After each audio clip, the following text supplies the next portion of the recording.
Bine v-am găsit, dragii mei din Zodia Vărsător, oriunde v-ați afla.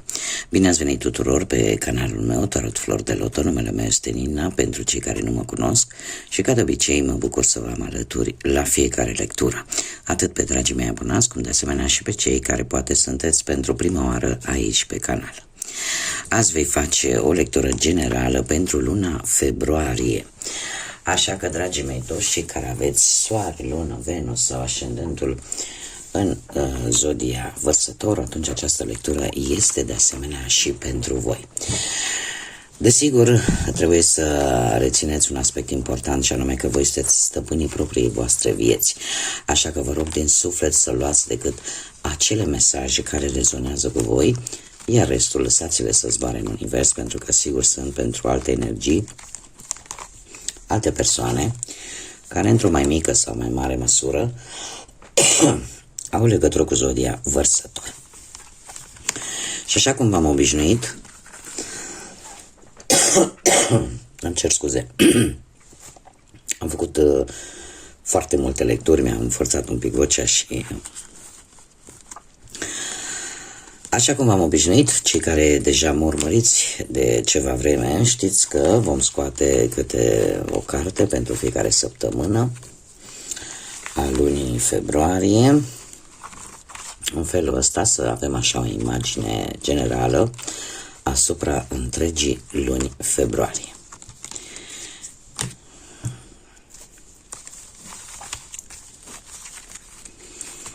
Să vedem... Bun. Haideți să vedem cum este prima săptămână. Prima săptămână din februarie vine cu trandafirul. Se pare că dragostea plutește în aer. Iubirea plutește în aer. Probabil că veți avea parte de un moment de tandrețe, un moment de iubire, ceva important care are legătură cu viața voastră sentimentală. A doua săptămână avem câinele, care ne vorbește de o protecție din partea unui prieten care este destul de puternic, care are această posibilitate de a vă proteja. Da? Deci sau probabil că veți traversa o situație în care cineva, un amic, o amică, cineva care are putere vă poate proteja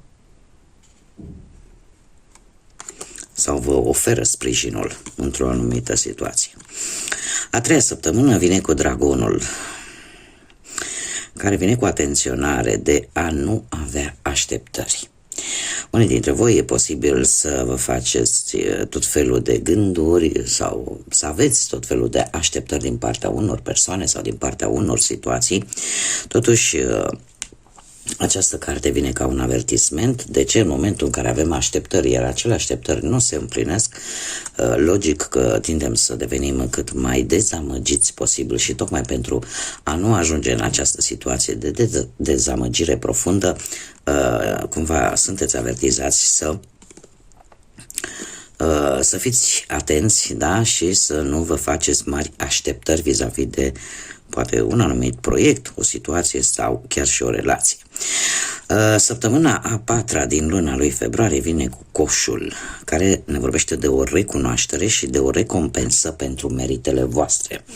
E posibil să aveți un rezultat pozitiv în urma propriei voastre munci, propriului vostru efort. De asemenea, trebuie să vă spun că ultima săptămână din februarie are și o conotație foarte importantă, mai ales în data de 28 februarie, ultima zi a acestei luni, având un an bisect. Luna februarie are decât 28 de zile, deci chiar în ultima zi a lunii februarie avem un eveniment astronomic la fel de important ca cel pe care tocmai ce l-am traversat în luna lui ianuarie, și anume a șaptea planetă se aliniază la cele 6 deja existente, și anume vorbim de planeta Mercur. Este un eveniment pe care îl vom dezbate la momentul respectiv pentru fiecare zodie în parte. Trebuie să vă spun că este un eveniment cu atât mai important cu cât el va mai avea loc abia în anul 2400 92, așa că este un eveniment unic pentru multe generații de acum înainte, așa că e păcat să profităm de toată această energie cosmică cu care de fapt am început în forță întregul acesta început de an 2025. Dar cum am mai spus, despre acest lucru vom discuta la vremea respectivă. Haideți să începem și să vedem din punct de vedere profesional ce vine pentru voi, dragii mei, din Vărsător în luna lui februarie. Și avem un 3 de monede. Se pare că într-adevăr sunteți sprijiniți, concretizați o anumită idee, un anumit plan cu ajutorul altor persoane în ceea ce privește cariera voastră, viața voastră profesională. Se pare că ai valoarea ta acolo unde tu îți desfășori activitatea și chiar dacă poate în acest moment, nu câștigați voi chiar atât de mult pe măsura muncii pe care voi o faceți, totuși ajutorul celorlalți va fi unul important pentru voi. Da, ne vorbește de un lucru în echipă. Cum de asemenea, într-un trecut nu foarte îndepărtat, eu aș spune că ați reușit să găsiți poate un loc de muncă destul de satisfăcător. În prezent avem un cavaler de spade, care mie îmi spune că mai ales pentru cei care sunt interesați de un nou job sau să-și deschidă propria afacere, lucrurile cumva încep să se miște și atâta timp cât v-ați făcut un plan bine pus la punct, cât lucrurile sunt clare, atunci chiar este indicat să nu vă lăsați și să vă lansați așa în forță, pentru că cumva știți ce este înapoi, vreți să vedeți ce este și înainte. Luna lui februarie vine cu un as de spade. Asul de spade care mie îmi spune că activitatea pe care unii dintre voi o vor începe posibil de-a lungul lunii lui februarie, e posibil să nu aibă nimic de văzut cu ce făceați voi înainte. De asemenea, pe planul muncii vorbește de o siguranță că ceea ce voi faceți, din punctul ăsta de vedere profesional, este ceea ce trebuie, este corect.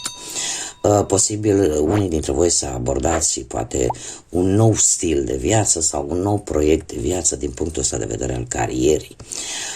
Vedeți mult mai bine lucrurile și abordați problemele la nivel profesional cu mai multă claritate. Haideți să vedem cu banii cum stați, dragii mei. Cu bănuții într-un trecut recent aș spune că lucrurile încet parcă au avut o ușoară îmbunătățire pentru voi.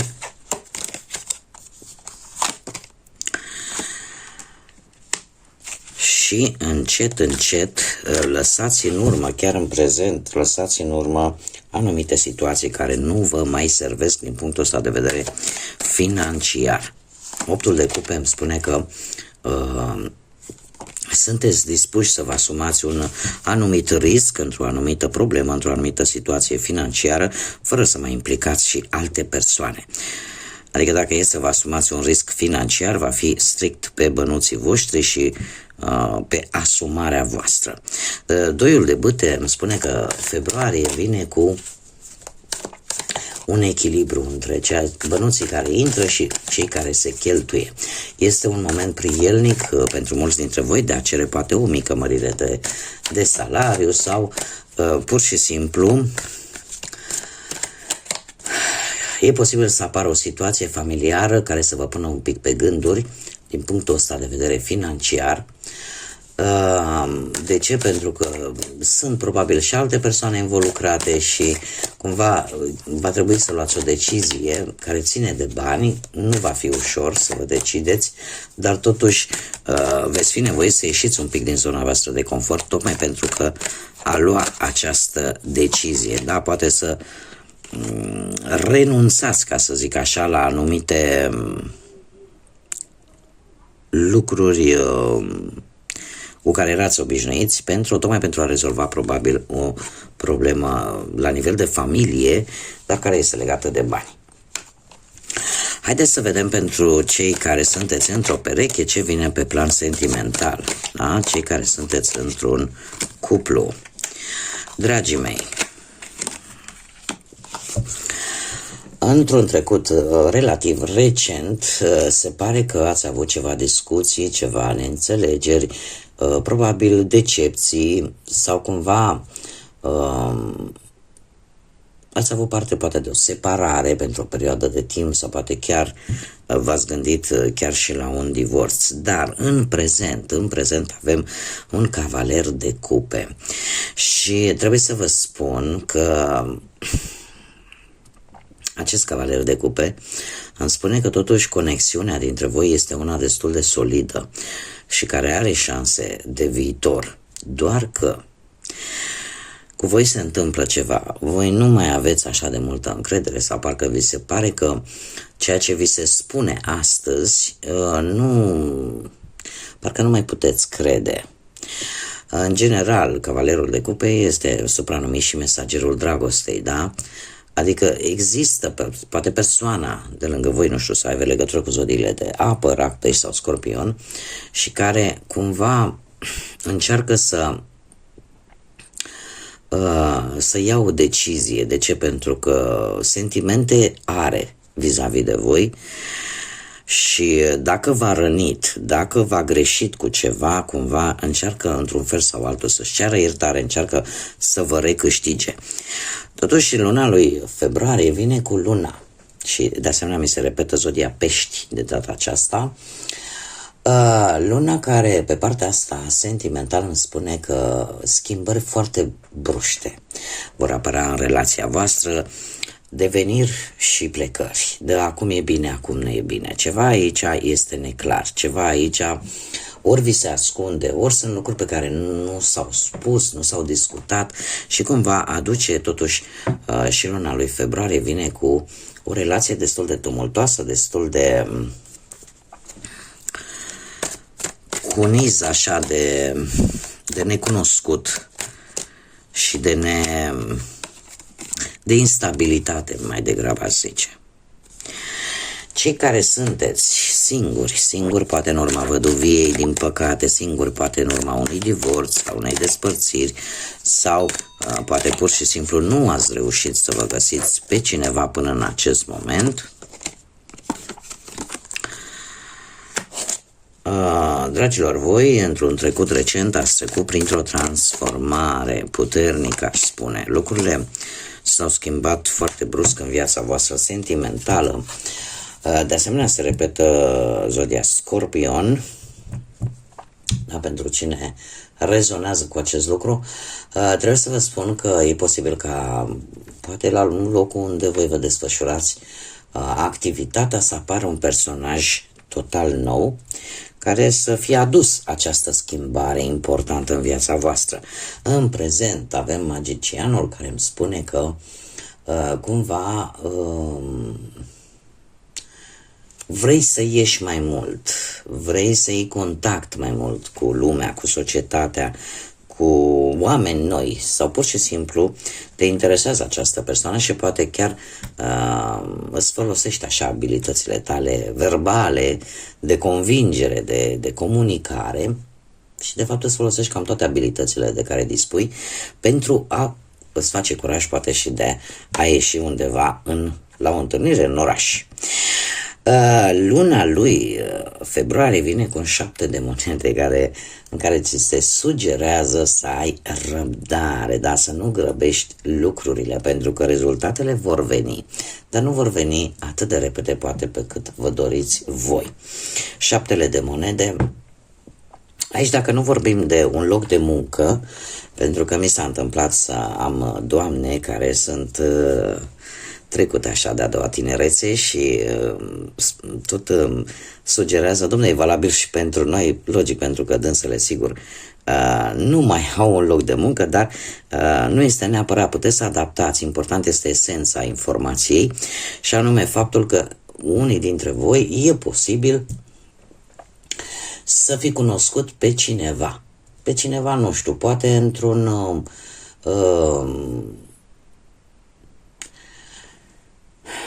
la un drum scurt posibil, poate nu neapărat că te duceai la muncă, poate că te duceai, nu știu, să faci o cumpărătură sau pur și simplu într-o întâmplare banală, da? Să poți cunoaște pe cineva.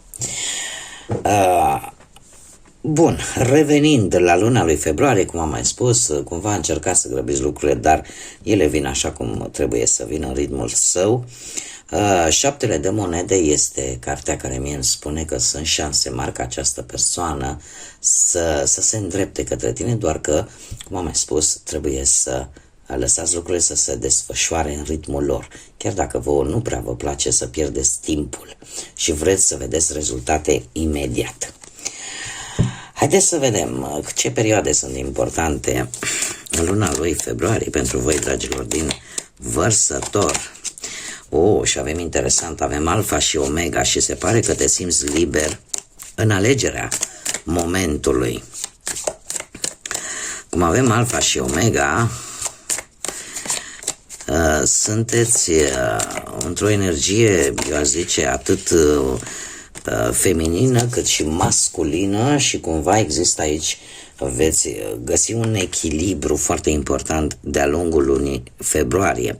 De asemenea, avem data de 1 februarie sau o duminică de-a lungul lunii februarie în care ceva se va arăta.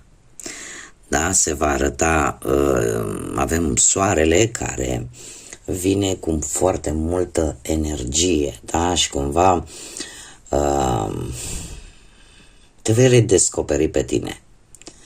Ceva important pentru tine care îți va ocupa probabil tot timpul sau pur și simplu vei recăpăta acea motivație de a trăi, da? De a merge înainte, mă scuzați.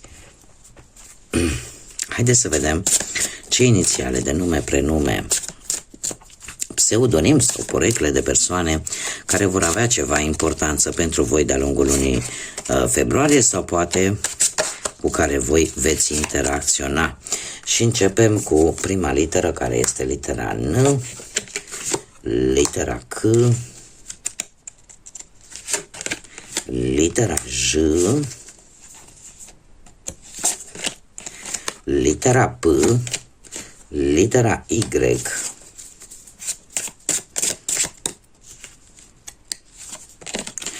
litera K de la kilogram, litera O,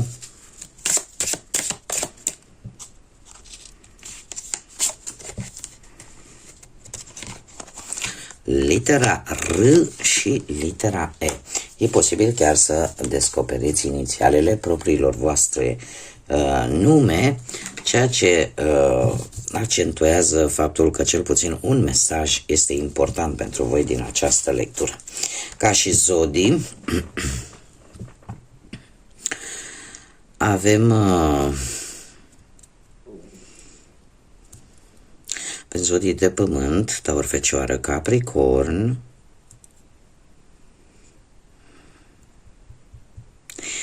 foarte interesant, zodii de apă posibil, Rac, Pești, Scorpion, dar nu în ultimul rând zodii de aer, la fel ca și voi, Gemeni, Balanță sau Vărsător. Haideți să vedem care este mesajul Universului pentru voi, dragii mei, din Vărsător în luna lui februarie. Și se pare că un nou capitol vine în viața voastră și îți cere să vezi lucrurile total diferit față de cum le-ai văzut până acum. Nu poți continua să vezi și să interpretezi lucrurile în același mod în care ai făcut-o până în acest moment. Nu contează ceea ce tu simți.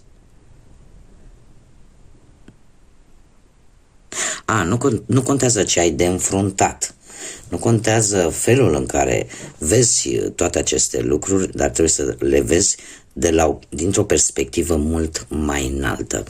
Este vorba despre acest nou capitol care vine în viața voastră, dragilor, și care vine ca să vă ajute să avansați și care îți cere tocmai să lași anumite obiceiuri, un anumit mod de a gândi, de a vedea lucrurile să lași acele modalități, să le lași în urmă, pentru că ceea ce vine în viața ta cere să avansezi, să-ți schimbi modul de a vedea lucrurile, să schimbi modul poate de a gândi și să adopți un nou stil de viață.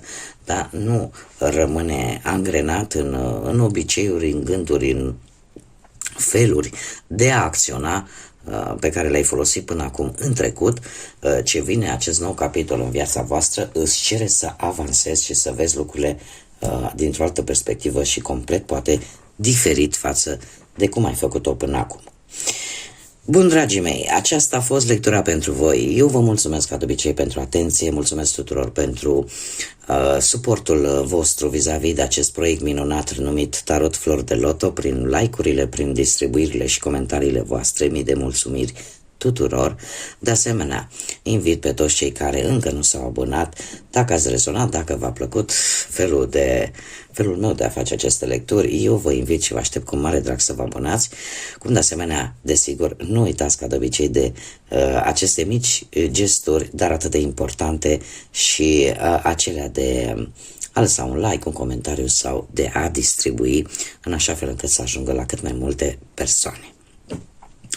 Bun, dragii mei, atunci, până data viitoare, când ne vom reîntâlni, vă doresc un februarie cât mai liniștit, un februarie în care să aveți puterea să spuneți, să puneți limite în primul și în primul rând, și în al doilea rând să aveți curajul de a avansa și să profitați din plin de toate șansele care vor apărea în viața voastră. Așa că până la o viitoare lectură, numai bine vă doresc și, desigur, să fiți iubiți.